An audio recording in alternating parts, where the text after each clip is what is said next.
Rachel Reeves' budget will punish poor and disabled people. Now, I know all of you are not surprised. None of us are, especially after they said they were going to cut personal independent payments.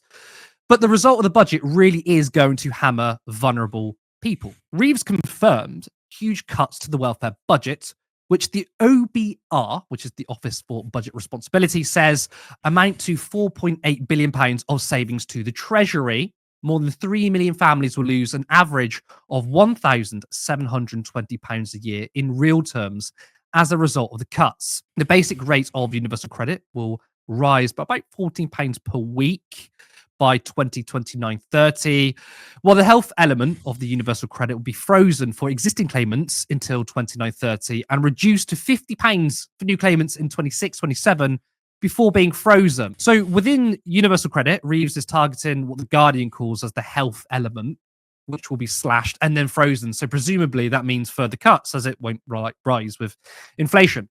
Now, does anyone remember when Liz Kendall was asked about whether the government made an impact assessment on the plans to cut PIP? Because Kendall, she couldn't confirm it. She ignored it. Well, there's actually an impact assessment and, well, it's not good. According to government analysis, an extra 250,000 people will fall into relative poverty by 2029-30. As a result, the number of people living in relative poverty will rise to nearly 14.5 million, including an extra 50,000 children. Fuck them kids, right? That is the Labour Party, increasing child poverty. So was Kendall refusing to answer because she wasn't aware of the impact assessment, or she was aware and it was so bad that she just tried to ignore it? Either way, this is callous. Now, after all of this, Labour are saying that this is not austerity, although one person, well, he disagrees. The Labour Party in government is an enormous disappointment. I never thought I'd hear the day when a Chancellor would get up and say they're taking £5 billion out of the income of the very poorest disabled people in our society. It is a disgrace. They won't call it austerity. They will believe it's efficiency or spending taxpayers' money. I might call it austerity. Do you call it austerity? Yes, I do, because it is basically a role of austerity in reducing the levels of public expenditure at the expense of the poorest within our society. So that's Jezza there calling it austerity, whilst the government says it's definitely not a return to austerity. Helena, I want to get your thoughts on this budget. I mean, there is a lot more to it. We can cover all of it, but do you agree with Jeremy Corbyn that this is austerity? Yeah, absolutely. Quite frankly, there's literally what they are doing because of what they believe are turbulent markets and the potential for losing their fiscal headroom. They're cutting government departmental spending, right? They're not overall increasing the amount of public spending they're going to be putting into public services. There is an increase in the amount that they're going to pay on servicing the debt because they have engaged in bond financing of government deficits rather than monetary financing of government deficits. And because of that, they are redirecting money away from the poorest to be able to ensure that they can maintain some fiscal headroom. That's it. It's penny pinching from the Treasury. And they can give me the bullshit about, oh, well, we're just trying to help people back into work by taking away the thing that helps them stay in work. Because remember, the biggest cut here, the most cuts that are coming in this particular statement are coming out of PIP, which is not an out of work benefit. It's both people in and out of work. So a bunch of the disabled people who rely on PIP payments to be working and gives them access for the reasonable adjustments they need to make to their lives to mitigate the extra cost of being disabled. These people are going to fall out of the job market. It's going to be negative for productivity and for overall tax take and push more people into universal credit, which is what they're going to be increasing. So talking about what Sophie Ridge said there, or they won't call it austerity, they call it consolidation or like fiscal prudence. There's nothing fiscally prudent about immiserating the poorest. And of course, that should be something that we should protect the incomes of the very poorest to make sure that they don't fall into poverty. That is a stain enough. Looking at the overall, the holistic problem of poverty. I mean, in and of itself, it's an ill. It's something that should be removed at all costs. Yet, if you just want to take the broad, the hard line fiscal facts about what increasing poverty will mean in terms of quote unquote fiscal prudence, that's more people who are going to be ill or sick, who are going to need treatment on the NHS, more people who through poverty will become less productive when they do find themselves back into work. Their children, remember 50,000 kids, little kids be put into poverty because of the changes that they're making. Every single one of those children will get a worse education because they're living in poverty, are going to be less likely to be highly productive adults as well, and therefore going to be less likely to be able to be higher taxpayers when they become adults too. So even if you just want to look at the cost benefit analysis of what this means for the overall macroeconomy, it's also short-sighted, even outside of the absolute moral stain that an increase in poverty is from a Labour government, no less.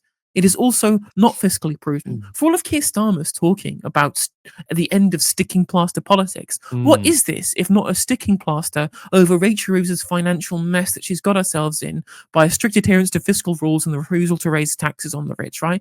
This is her mess that she's got herself into, and she is expecting the poorest in society to bail her out, and it is the same kind of economic vandalism that you got from George Osborne from 2010 until 2016, when the same amount of stripping back of the public realm didn't lead to an increase in productivity. It didn't lead to a more efficient public sector. All it did was strip back service provision and make our country far less likely for people to invest in. And they've not invested. Our people have been sicker, they've been less productive, and we've been poorer as a result. And Rachel Reeves is doing the same thing. It's insane.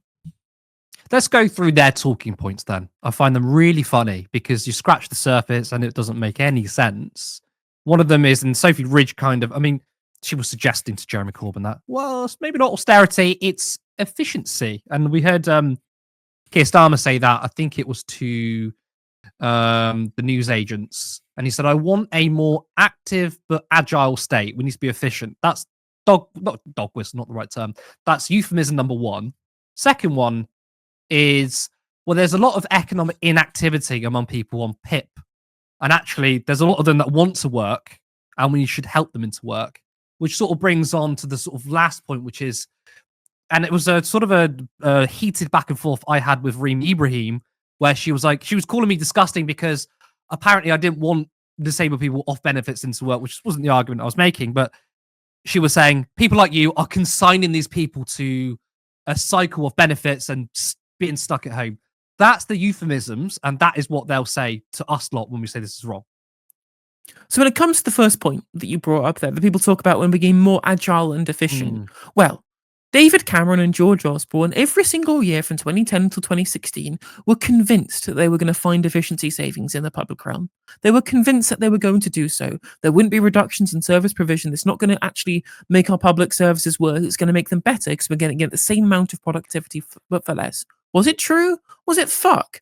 Of course it wasn't true. All we got was reductions in service provision. We flogged off, what, £15 billion of public assets to the rich who donate to the Conservative Party. Like Darren Jones was peddling the same nonsense in the run-up to the election. We're just going to find efficiency savings. They aren't there. Newsflash, the NHS is already incredibly efficient. Like, funny, people call it over-management in the NHS, and it isn't over-managed. We're under-managed as far as OECD countries are concerned.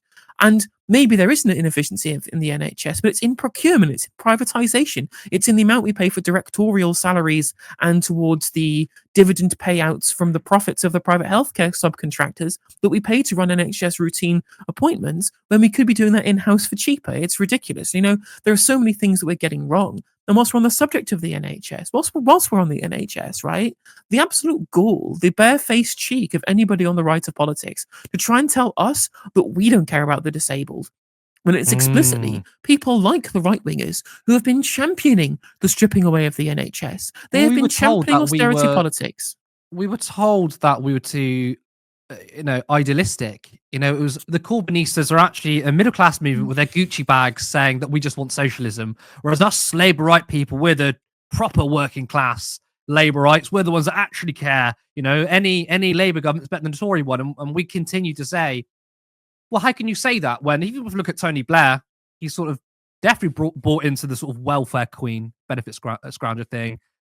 Rachel Reeves has been pining, and Liz Kendall have been pining to these benefit cuts. It's not out of economic necessity. I mean, we can find articles. There's that one going around Twitter from 2013 saying we're going to be tougher on benefits than the Tories. This is ideological. So this is completely gaslighting. But I want to touch upon this idea that, oh, well, do you know what? You guys want to keep people in the benefit trap, and we're actually trying to transform these people's lives by not offering more opportunities, but by cutting PIP. Well, there's a stat that will disprove basically the high entirety of that narrative. 40%, like 2 in 5 of people who are on incapacity benefits in this country are on NHS waiting lists. 40%. That's huge numbers of people who have incapacity, not because they are going to be consigned to the scrap heap, because they genuinely are going to be unable to work for the rest of their lives, but because of failures of investment in the NHS inventory, failure to invest in our doctors and nurses, failure to build the 40 new hospitals that Boris Johnson told us we were going to get, right? It is reduction in expenditure on the NHS. It is the problem with the fact that these people are ill through no fault of their own and because of failure of governance. Because of the Conservative being in government, and of course, West Streeting want to have extra privatisation in the NHS, that has got us to a position where we have a sick society. People are talking about this like it's a welfare problem, and I want people off welfare. There are loads of disabled people out there who are stuck on NHS waiting lists who are desperate to work. They are. It's miserable. It is destructive to their mental health for them to be bedbound for the entire time and to be unable to participate in society for themselves. That's what they're saying. Not everybody likes the idea of work. Not everybody finds it edifying or personally fulfilling. But loads of these disabled people, they consistently say, they told Fraser Nelson in his bullshit documentary about it, they want to be in work, but they can't do it physically. And they can't do it because they need care.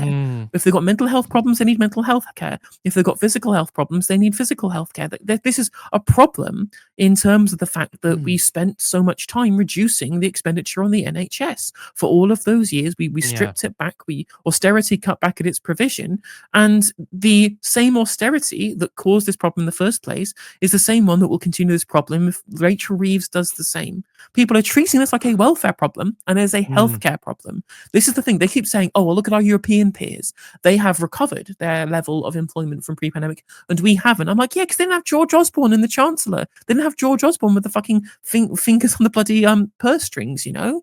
They had governments who weren't just stripping away healthcare. That's in the past. You can't expect that 14 years of austerity and private contracts and ripping up the state would mean we're still living under it. Come on, that's the past.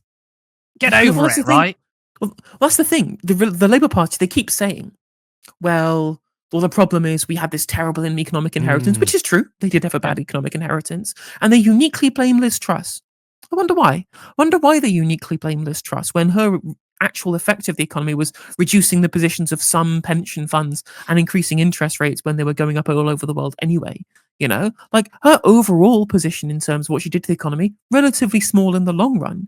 Yet George Osborne is patient zero for the vast majority of our fiscal position that we have right now due to his economic vandalism based upon some errors on a spreadsheet. And yet, because of course he adheres to a bunch of the same Treasury orthodoxy as Rachel Reeves does, they can't make that point. They can't admonish George Osborne and say how bad austerity was. Well, at least Keir Starmer can't anymore, despite his protestations to the opposite when he was running for the leadership, when he was lying about what he actually believed about austerity and austerity politics and the efficacy of austerity, you know? Now they're in government, they're doing the same thing, expecting different results. Help me understand here. Really help me understand. These policies, which it's not done in a vacuum. We've seen George Osborne do it. We've seen 330,000 people die from it. We've got people telling the Labour Party, telling Rachel Reeves, telling Liz Kendall, this is going to kill people. Please help me understand, why are they not getting it? Are they really so, in cuckoo lands that they believe in their economic model? Or are they like, there's a very good chance we could kill people, but I want to keep this economic plan and basically fuck them. It's really, I know it's hard to get into these people's minds, but at this point, how do you say they know what they're doing? Or how can you not say they know what they're doing? Please help me understand. Well, I think I haven't got a fucking clue what they're doing. To be real, I genuinely don't think they know what they're doing. But I think the two main things you've got to think about, first of all, is that the position that Rachel Reeves in is restricted. She has a fiscal straitjacket that she has imposed upon herself. Yeah, but that's with her fiscal rules on it. Exactly, the fiscal rules that she has to adhere to, where she can't borrow for day-to-day spending, and there's a limit on how much she can borrow for capital spending, for example, in terms of where they project debt to be in the future end of 5-year parliament, you know. And there is also the fiscal straitjacket in terms of the taxation that she says she won't do on income tax, on national insurance, and on what's the other one was VAT that she won't do, the tax on working people. And you know what? Fair enough. Fair enough if you don't want to raise those taxes. They are easy taxes to raise and they do generate a lot of revenue, but people are sick of paying these high taxes. Yeah. But what's inexplicable and indefensible is the fact that she, whilst ruling out these taxes, is also not entertaining a bunch of other things that we could do to raise revenue: a wealth tax, a land value tax, windfall taxes on things like the banks who are getting off scot-free with extra reserves because of the rise in interest rates that's making borrowers from banks pay loads more for essentially nothing just because the base rate went up. We could be windfall taxing banks, which Rachel Reeves said we should have done in 2011, increasing taxes on banks. Where that Rachel Reeves has gone, I don't know. And then on top of that, we could be, for example, tiering our interest payments on the reserves that we pay on bonds held by the Bank of England. Not like getting rid of all of the interest payments. This could really affect savers in the other areas of the economy as well. And we won't want to change too much. I broadly agree with what the European Central Bank does with regards to tiering the interest rates it pays on its own bond reserves, But that could save £6 to £10 billion, right? Every single penny they're taking away from the disabled right now could be recouped overnight at the click of a button just by changing the way in which we pay interest on bonds held by the Bank of England. There are so many choices, so many other choices they could have done, but because of a combination, I think, of Treasury orthodoxy and a desire, this kind of pretty malicious desire to be seen to be fiscally hard-headed in an Osborne sense, so they don't be seen as the big spending tax and spend Labour Party, that they're doing this for performative reasons to make other people think that they can make the tough decisions with the economy, despite the fact that the kind of cohort of voters who are very amenable to this rhetoric from George Osborne, they don't fucking exist. These people don't exist. Even Nigel Farage was running around in Runcorn talking about how they don't want to cut, they shouldn't be means testing meals. Like, even Nigel Farage thinks that there's no base for these austerity cutbacks. He understands that, though. He understands. You could argue there was never really a big contingency for it. There was a brief period of time when certain loaded questions were like, oh, look, the public supports austerity, but it was like, live within your means. And of course, everyone says that. But when it's reframed differently, like, do you want to cut the NHS? There wasn't much consent for it anyway. Certainly not today. But I want to talk about the OBR because they said basically they've to make one point before we move on. Sorry, please, I think in 2010 there was a lot of acceptance that austerity was necessary, even though it wasn't. I remember very clearly the time when I was politically involved then, and I think that the anti-austerity movement was very small at that point. It was clearly pushed back on very largely after the end of the Osborne period. But in 2010, it was political consensus. All parties ran on austerity. Lib Dems, Labour and Tories, they all ran on austerity politics at the time. But of course, this was to manufacture low interest rates for homeowners with a big voting cohort. They voted for David Cameron again in 2015, And on top of that, this was manufactured consent for it in the media. I was looking at a Nick Ferrari article from 2011 because he posted a clip on Twitter talking about how mad he was that the country doesn't function anymore and all the public realm has collapsed. And I was like, bitch, you supported this. This fucking you, mate. Saying that David Cameron must do austerity. It's the right medicine for the economy. And there's a lot of pundits doing that. They're saying, why is everything bad? And the FT call it the shitification of everything. And sorry, but what were you arguing for? What kind of politics were you arguing for 5-10 years ago? The exact things that caused this mess. And we were the hard left cranks. But yeah, very good point. I think we definitely would agree that there's certainly no appetite for austerity now. Clearly not. No. But yeah, let's move on to the OBR because they've halved their growth forecasts, right? For 2025, it was 2%, now it's 1%, right? And obviously none of that just surprises me. It doesn't surprise you because, the government continually misses their growth targets, probably because they either don't realise or just so ideologically against state investment, right? State investment is very good for growth. But what is interesting is that the OBR upgraded its growth forecast for the next year and every year. They're saying they're predicting a GDP growth to 1.9% in 2026, 1.8 in 27, 1.7 in 28, and 1.8 in 2029. So, it's almost going back to levels they were predicting in 2025. And apparently they think it's down to house building. I'm hearing that apparently 15 billion could be added to the economy through their house building program. Do you buy that? And, will Labour achieve growth through house building? Because they've completely ignored council house building. What do you make of that? I mean, I wouldn't say they've completely ignored council house building. They recently increased in the spring statement the amount they were going to spend on social housing from the budget in October. It was originally £500 million. It's been bumped up to £2 million. But this equates to 18,000 council houses, which, whilst is better than nothing, is not the 180,000 council houses that we were building when we were actually building enough houses to be able to deal with the demand in this country during the post-war period, right? So is house building going to be pro-growth? 100%. 100% to be pro-growth for two main reasons. First of all, you're increasing the supply of commodities in the economy. You're spending on productive investment because you are building new houses. You're putting money into the construction industry that builds things and creates new houses, right? This is good. The increase in supply of housing will drive down rents, and that means consumers have more money to spend on things in the economy that are actually got good market feedback. It takes power out of the hands of landlords, but it's in the hands of consumers, But here's the big but. How do anyone know that the deregulatory reforms of the administration are actually going to get those houses built? You don't know. All you're doing is going deregulate, and inshallah, we shall pray and we shall hopefully get those houses built. If you deregulate it, they will build, is essentially the mantra that we're going from the Department for Housing Communities, So again, whilst it would be good if we did get 1.5 million houses built, I would welcome that. We do need to build lots of houses. Are we going to have enough built by the public sector to be able to ensure that does happen? And is the private sector actually going to invest when they could just pour liquidity into an existing oversaturated housing market? It remains to be seen. The issue, of course, is that one of the big things that was talked about by the OBR slightly, but I think is important because the IMF mentioned this, which is that in the Western world, the biggest drivers of growth are wage increases. The increased consumptive power of workers is where a lot of growth is coming from. And that's what the IMF have talked about in terms of the fact that there was a period in this country when inflation had gone down, when workers' wages were rising and outpacing inflation. And at the same time, we had the Bank of England saying, "Look, we've got to keep interest rates high because we might have a wage price spiral." That doesn't fucking happen. It's not happened at all. There's been no wage price spiral. And yet, whilst I think Rachel Reeves' decisions that she's made are bad, I will at the very least acknowledge that headwinds outside of her control are being caused by a Bank of England run by morons, where they are not just keeping interest rates high for no reason, even though the inflation we do have is caused by monopolization of energy and of the water sectors that are driving inflation. Nothing else is driving it, just these things, by the way.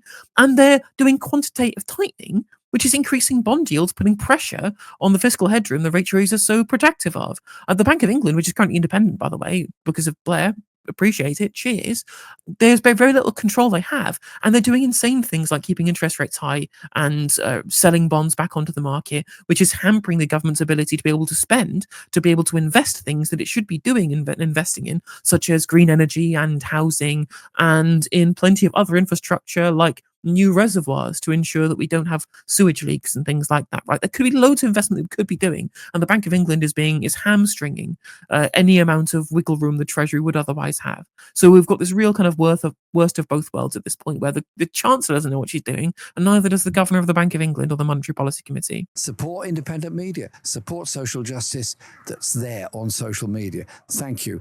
Turn left.